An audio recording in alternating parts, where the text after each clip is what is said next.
Welcome to Franchise Empires, where aspiring entrepreneurs learn exactly what it takes to become a successful franchise owner, from one location to 10 and beyond. I'm the Wolf of Franchises. Hey everyone, it's the Wolf.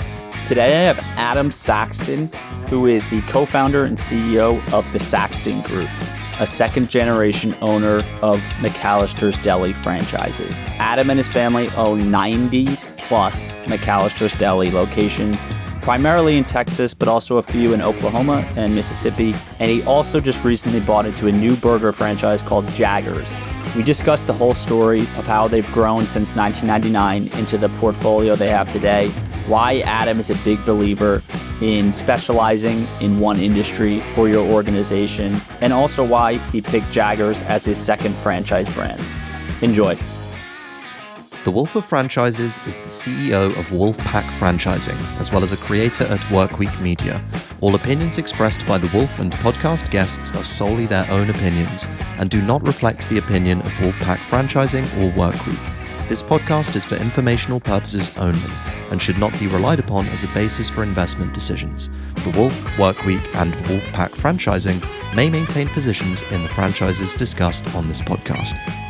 Yeah, so I think, Adam, a good place to start that I'm really curious to learn about is, when did your dad get into the business, and at what point did you kind of realize or say, I want to also work in the McAlister's Deli business? Sure. My dad is a lifelong restaurant franchisee. And like myself and also my brother, that's the only thing that we've ever done. It's the only job we've ever had really professionally outside of, jobs in high school and college. My dad started in the pizza business with another brand called Mazzio's Pizza in 1982, right after he graduated from college. And I was already born. He was already married to my mom. He moved from where he went to college in Missouri to Jackson, Mississippi, to buy, basically with some financial support from his father, a single unit Mazzio's Pizza restaurant that happened to be for sale. And they knew through a family connection that they wanted someone to go down and kind of take that unit over for them. And I think bought it for very little and started his business with one Mazzio's Pizza unit in Jackson, Mississippi, over 40 years ago. And then as far as when I joined the business, we started doing McAlister's in 1999. I grew up in Jackson, Mississippi also, where my dad was running his pizza restaurants in that business. And McAlister's also started in Jackson. So we had some early familiarity with the brand. And I always tell people, back before fast casual was a word or a segment or this whole piece of the restaurant business that it is today, it was just a place that we were eating in our hometown. It served sandwiches, it served fresh food. You ordered at the counter and it brought it out. And it seemed interesting. And we said, why don't we owned a bunch of restaurants. I was in high school. And I said, why don't we do this one? We all kind of collectively talked about it that way. And I think he started looking in that, and like early brands at that time, like a lot in their young stages, they had done franchising to some friends and family that were in the immediate contiguous area. So where we lived there in Mississippi, there was not franchises available. I later went to college in Dallas at SMU, and I moved to Dallas. That's what brought me to Dallas. And I think that part of the reason to sign the initial franchise agreement for McAlister's in Texas is because some of our best pizza restaurants were also in Texas, and there was no territory available in Mississippi. So he signed the first McAlister's development agreement west of the Mississippi River in Texas and brought the brand to Texas, started in East Texas, Tyler, and Longview, Texas, were our first two units. And I started working right after I graduated from college. We had only a couple McAlister's units open in in Texas. My dad had this legacy business in Mississippi, the Mazzio's units that he sold to a management team. And when I was leaving college, my parents also moved to Dallas, and we started to grow together the McAlister's business in Texas, really right after I got out of college. People always ask me, did I always expect to work in my family business? Was that the plan? Was there a lot of pressure on you to do that? And the answer is no. It wasn't something that we talked about a lot when I was growing up. I went to college. I worked did internships other places, talked about it, other industries. But then the opportunity to come in and grow a new brand that we were doing, I really enjoyed getting out on the road and going to markets and finding new locations to build restaurants. It was just a natural progression without a lot of conversation. When you grow up, like I said at the beginning of the interview, my parents were really young when I was born. When you grow up in a family business that is just starting out and you're really all in it together, that's how it always felt. It felt like we were all working on it together, that there was never really this time when I entered the business. And sure, I did professionally and officially, but it was always a big part of my life. I always aware of what my dad did for a living. It was something that we talked about around the dinner table. It was a constant source of conversation in my life. And so that went away when I entered the business. It did not feel foreign to me at all. It felt very comfortable. It felt familiar. And I had this base knowledge from growing up in it, and then have been able, working in franchising now professionally for over 20 years, learn a lot along the way too, and hopefully add to it. So that's kind of how Fantastic. I entered the business, how we entered the business. That's the shortest, I guess, explanation I can. Yeah, no, I appreciate it. And I mean, I think it'd be helpful for people to, hear from you even. McAlister's Deli, it's funny. It's a big brand, right? Billion in Yep. revenue system-wide. I know that was announced recently. I think over 500 locations nationwide, but there's still pockets. And where I am in the Northeast, it's not a very well-known brand. It's not unknown, but it's not super well-known. So Yeah, could you just I always explain, liked it. what It's kind of, you the mentioned a bit of like the people, fast food many and people, sandwiches, when but we enter a new today, market, still yeah, feel like McAlister's is a hometown local brand. It's a local concept. Some people are even unaware currently at its size and scale that it is this national chain.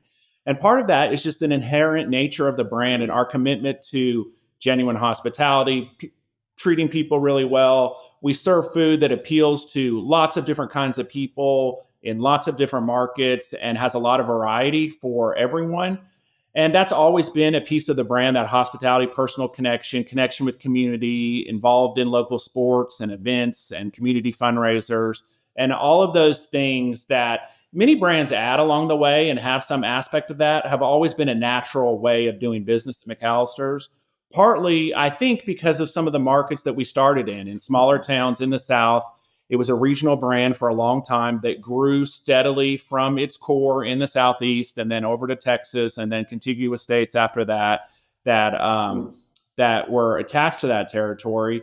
And it grew also a lot outside of urban, dense metro markets where there's a lot of attention and media and awareness. It grew in small towns across the country, and it continues to grow that way primarily today. And even though we have more of our restaurants are located in the Dallas-Fort Worth Metroplex than any others, which is certainly one of the largest markets in the country, it still has a community local feel to it that I think makes the brand feel a little less like a chain than other similar brands of its size and scale. So I think that helps. And just the nature of where we've grown and how we've grown, I think, is what contributes to there's places that are still new to McAlister's, which means we have a lot of opportunity to reach new guests and new customers and enter new markets. And even with $1 billion in sales annually, the Saxton Group has done over $2 billion in McAlister's sales since we started 20 years ago, and over 500 units, as you mentioned. We still have a lot of opportunity, a lot of new guests to reach, and a lot of places we can continue to grow. You mentioned the first McAlister's you bought into was back in 1999. Can you walk us through maybe just those first few years? Was this because today, right, 90 plus stores, over 2 billion in lifetime sales just with your group. It's phenomenal statistics, right? But can you walk us through those first few years? Was it a crawl before we walk, before we run approach? How many units did you buy into? Was it cash on hand or debt funding the expansion? What was it like in the early days? We've always been really slow with our development. And even though we've built and developed more McAlister's Deli units than anyone else in the brand's history, We've done that methodically over 20 years, 3, 4, 5 units a year. Once we really picked it up, the first couple units were one a year for a couple, 2, 3, 4 years until it really proved itself out and we started to have some success with it.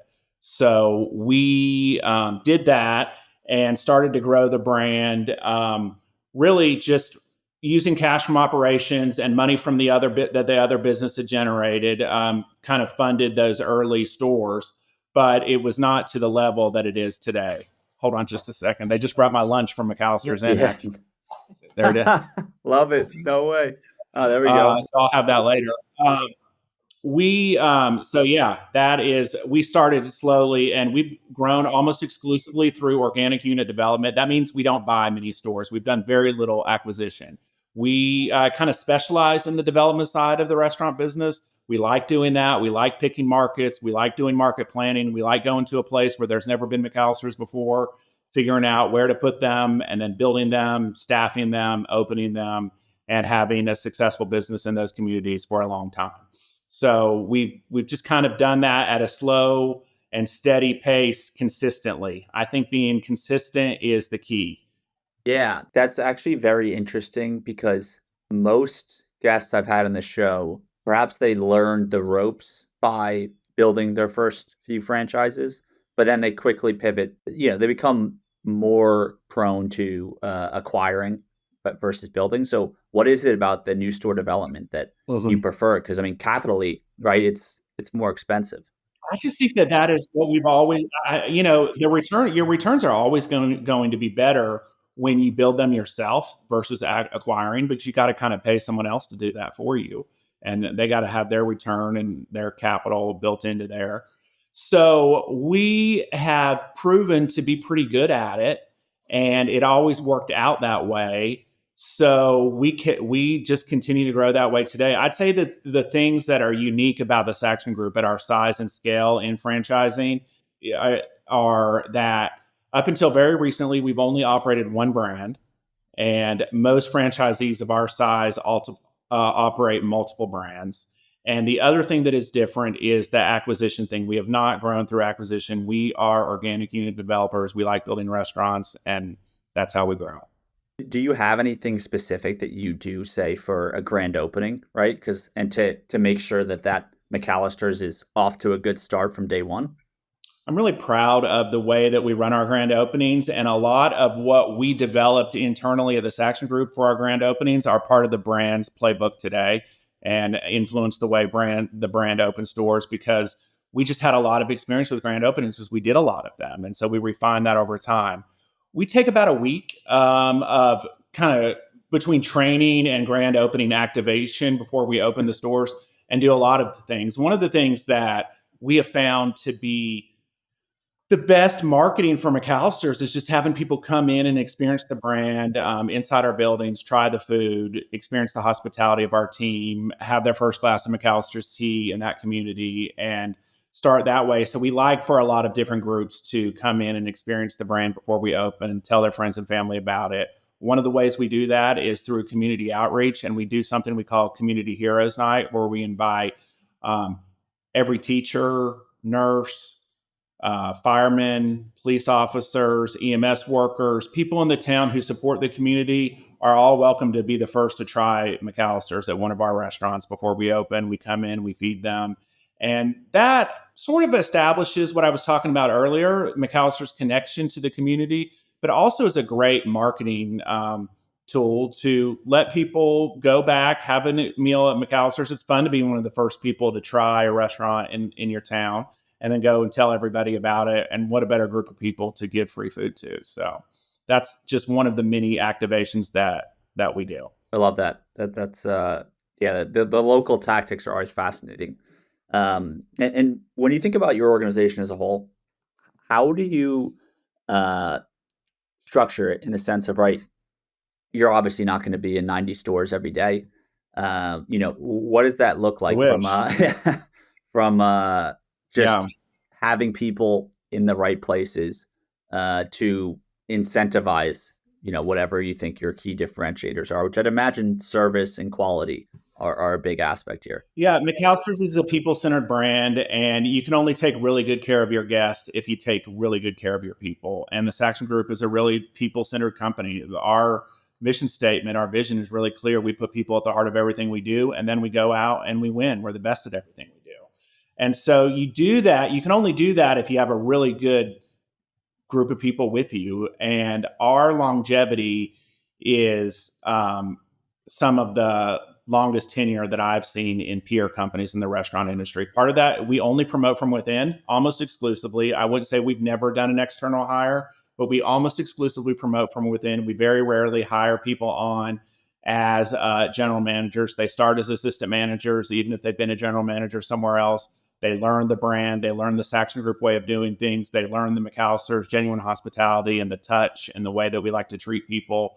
And then very quickly, they may promote and move up from there. But people start and learn the brand and our culture first. And once they're a cultural fit, they tend to stay here for a long time because we've always grown. One of the things growth does is provides opportunity for people. I think that it'd be difficult to work for an organization that wasn't growing and evolving because at some point, not at every level, people become stagnant in their careers. And if you're not growing, then I'm not really doing my job one of my primary jobs now is to continue to provide opportunity for the people on my team. And to do that, I need new seats. I need new opportunities. I need new restaurants. I need new supervision. So that's how we look at it. We try to treat people really well, keep them here for a long time. And then if they're here for a long time, your culture is just a lot more cohesive that way.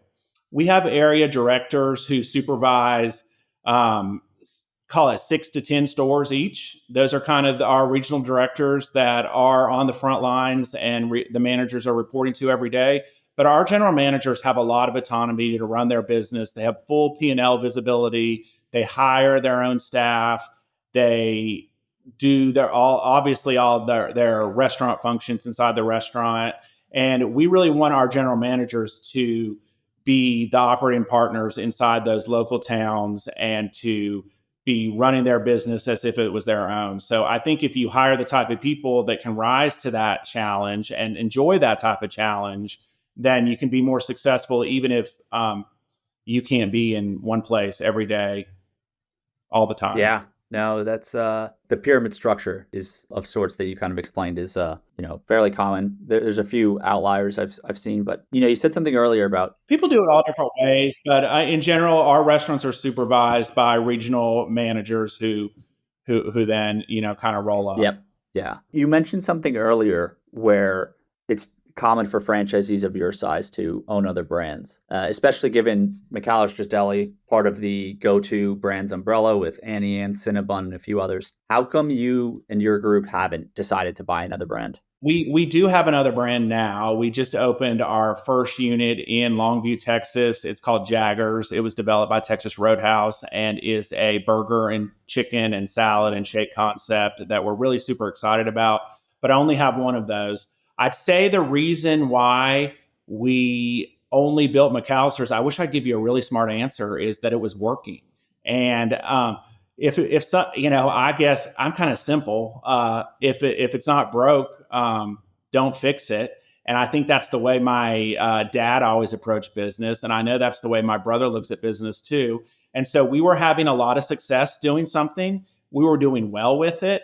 And we learned how to do it and had some competency around it. And so rather than look for something else, we just did what we'd already knew. And that was McAlister's. And McAlister's has continued to provide growth opportunities and still has a lot of growth opportunities in front of it today, even within these markets that we've been developing for a long time. So we kept developing McAlister's because it was the most compelling option that we had seen. And we were pretty good at it. And when it comes to Jaggers, what was that process like of actually buying into a new brand for the first time? Did you look at dozens of brands? Was it a quick decision? How did you think about it? I would say we were not out looking for another brand, but we had looked at many, many, many different brands.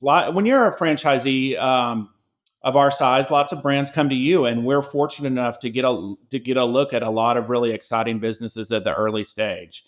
I'd say what we appealed to us about Jaggers was Texas Roadhouse is a fantastic organization that we just kind of admired as a company. They'd had a lot of success.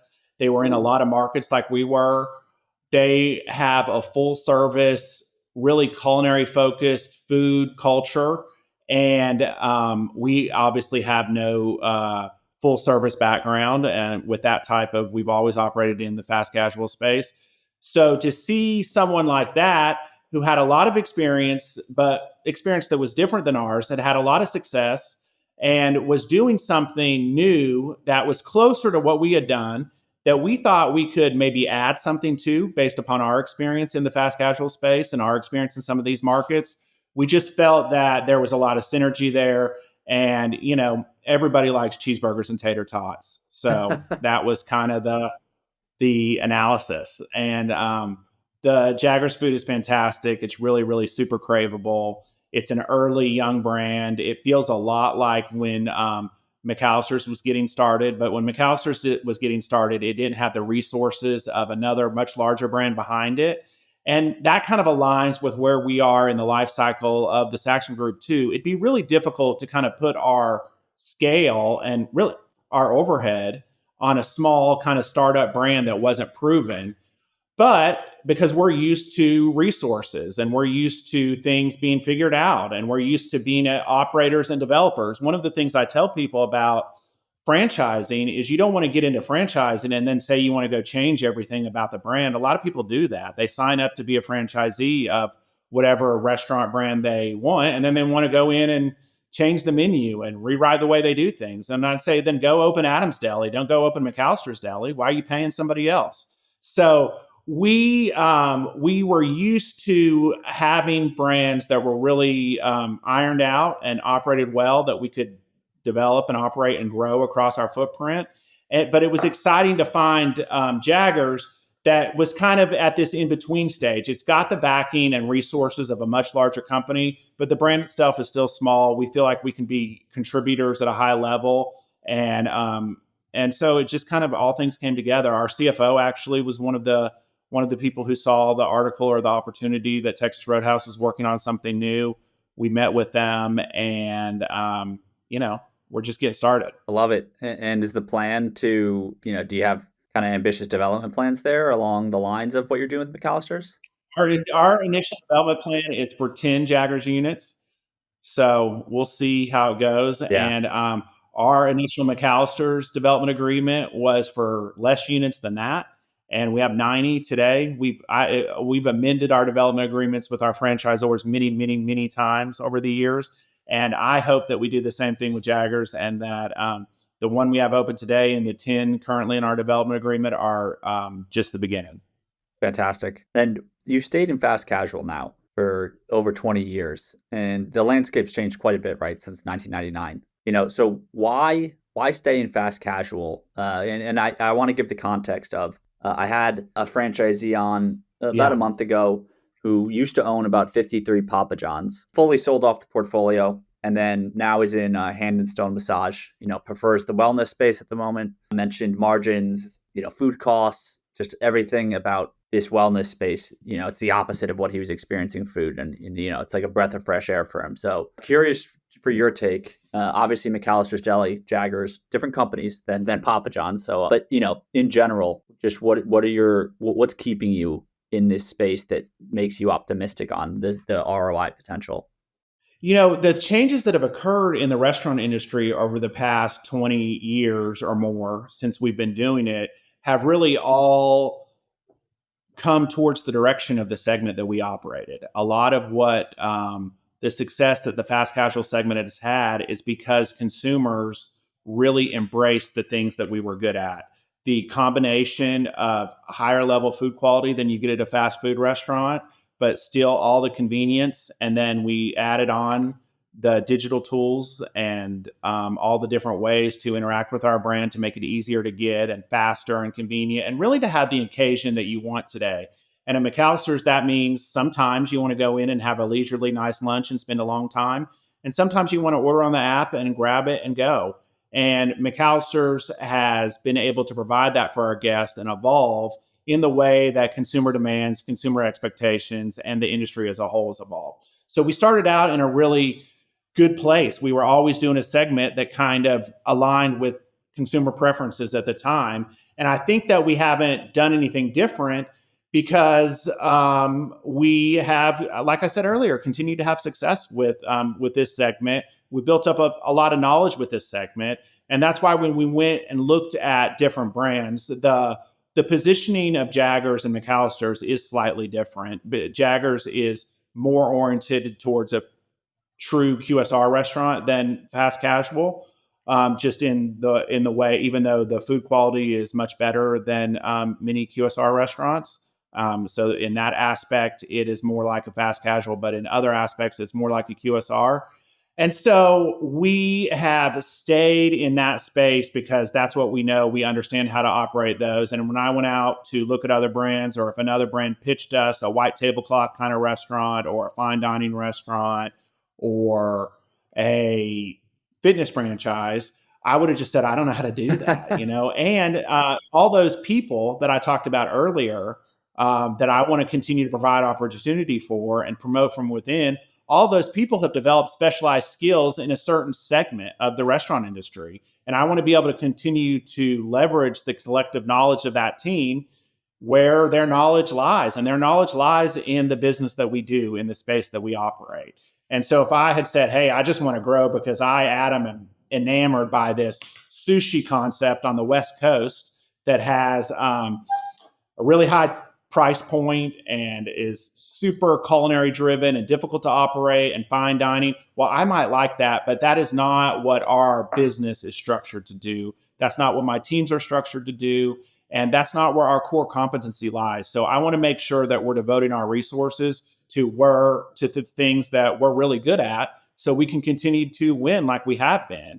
And in order to do that, I need to pick things that I think our team will be good at. And I think that our team who operates McAlister's will be great at operating Jaggers. I like the focus. Yeah. I mean, I think it's clear you guys have a specialization there. So when you, or I guess based off your experience in restaurants, if there's first-time franchise buyers out there, do you still believe that there's opportunity for someone in the restaurant space? Or do you think well, of course, you definitely, I would say, have an advantage as a larger operator, right? But in general, for as much as you're willing to share, do you think the investment levels for new builds today for that first time franchisee can still, you can still get that a reasonable return on your capital for it?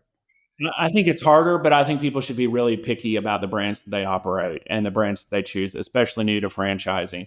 You never get to be a franchise operator that operates 90 stores if your first one isn't good. And so if your first unit isn't successful, then you're probably not going to build additional units after that, despite what your development agreement or what you signed or what you said you were going to do. Success really does beget success. And so what I tell people who are new to franchising or look at other brands is to be really critical about the brands that they're looking at. And scale matters, but I don't think that scale matters for the franchise operator. It certainly helps and can provide advantages over time. But I think that you can still be a single unit operator, a new guy or girl starting out and finding a new business to operate, a new brand, finding territory somewhere. But I think that scale matters really on the brand side. So I'd pick a brand with some scale. Like I mentioned earlier, Jaggers is a new brand, but it has a lot of scale behind it. If Jaggers did not have that scale behind it, it probably would not have been attractive to us, even if we loved the product and thought it was a great concept. Because I know that that scale helps you win today. And that's the beauty of franchising. You can be an independent entrepreneur, an owner-operator, someone just getting started, and your business doesn't have a lot of scale, and you might be a small company, but you can align yourself and pick to franchise with a brand that is much larger than you, has a much longer track record of success. And if I was going out and just blanket looking at new concepts today, I would focus on some of the larger ones that have had a lot of success, and then just find out where I had to go to make that opportunity happen for me.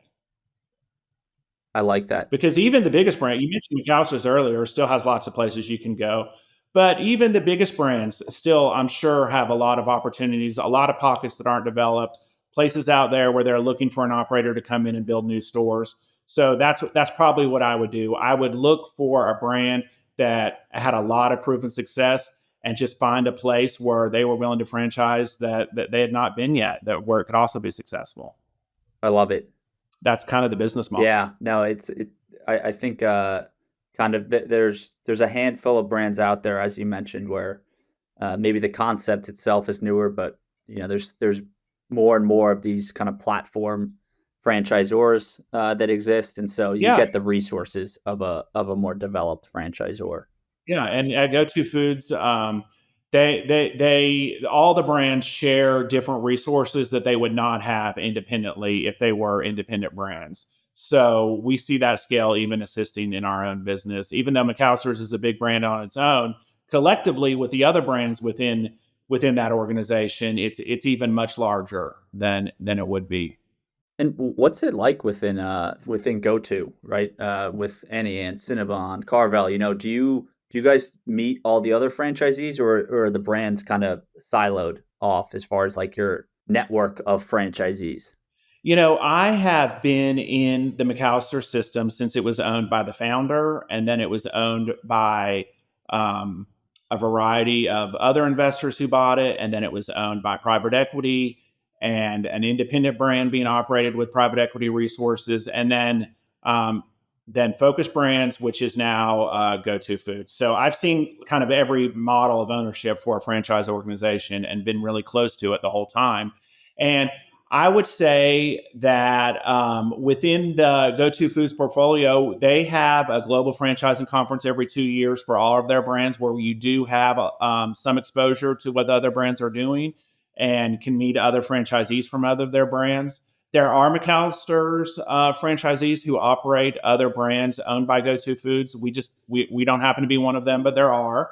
And so there definitely is some connectivity there. Mostly where the advantage lies, and most where the connectivity comes from, are the brands are operated independently, but there are resources that are great for McAlister's that also make a lot of sense for Annie Ann's. There are technology platforms that will adapt really well to McAlister's, but that same technology platform can also adapt really well to Carvel. You just don't know. There are synergies there, and I think the brands are operated largely independently, but there's a lot of synergy on the back end with resources that can be shared among those. It's fascinating. Yeah. Something that I've been meaning to figure out more is I keep seeing headlines about malls are dying, foot traffic to malls are declining, but then Annie Ann's and Cinnabon, just their sales keep going up every year in malls. So it's just a fascinating conundrum to me in the food world. Longer term, Adam, do you have plans? Obviously, you've got 90 units of McAlister's and you still feel like there's room to grow there, building out the first of 10 Jaggers. Is there a North Star guiding you, like 20 years? Like, do you want to get to 200 stores, or is it just you're taking it as it comes for now? We want to continue to grow McAlister's. One of the things I'm excited about is coming back into some of our older markets, our legacy markets, where we've operated stores for a long time. And those markets have grown just like as Texas has grown and other parts of the country have grown. And many of those can now support an additional store. So I really am excited about coming back into some of our oldest and most successful markets and doing additional stores and finding more growth opportunity within a tighter footprint. That's something that we're focused on now. And then I think that will be a common theme of our development over the next few years.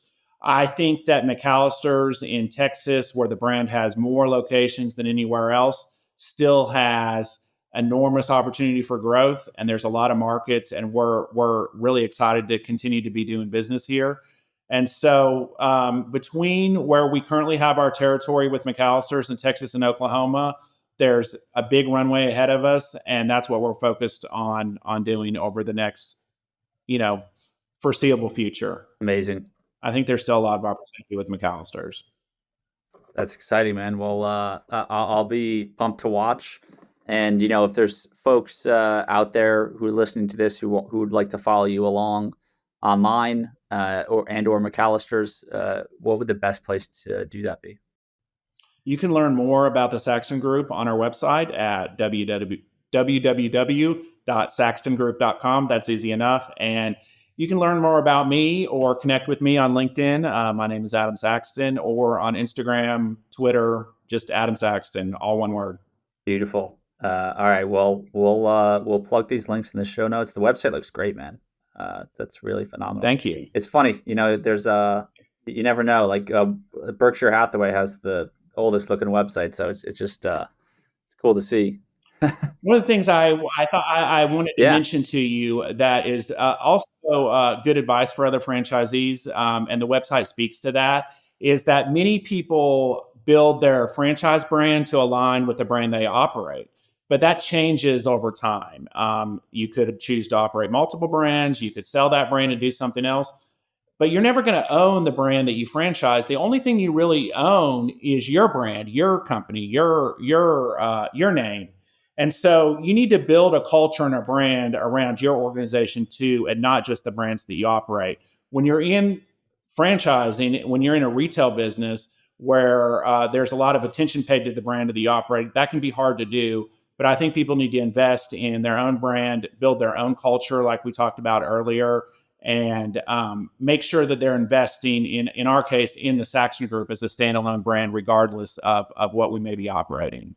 Yeah. I mean, now that you're mentioning that too, I could see, right? I'd imagine people who want to work or apply at one of your restaurants, the website's probably one of the first things you send them to say, hey, learn about us and our group. Like, yes, we're part of McAlister's Deli, but this is the Saxton Group, right? That's kind of your home. Yeah, so you can get, there are other, I'm not one of one, Yeah. Yeah, I'm not one of one. There are other McAlister's franchisees and there are other restaurant franchisees, and you can work a lot of places, and we're competing in a crowded marketplace. And if I can show people that the Saxton Group offers something different, people like working here, we offer great benefits. They've been here a really long time, and we want you to be part of the team. Anything you can do to invest in that culture and that brand of your organization will serve you well, while of course taking care and cultivating the brands that you operate. I love that. Yeah, no, I mean, again, it really shows through. It's just one of the better websites I've seen from a franchisee. So, thank you. Kudos to you guys, man. And yeah, like I said, we'll plug that in the show notes.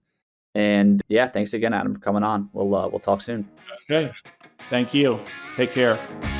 Thanks for listening to Franchise Empires. We're coming to you soon with actionable insights to take the next step on your franchise journey. So make sure to subscribe on Apple, Spotify, Google, or wherever you listen.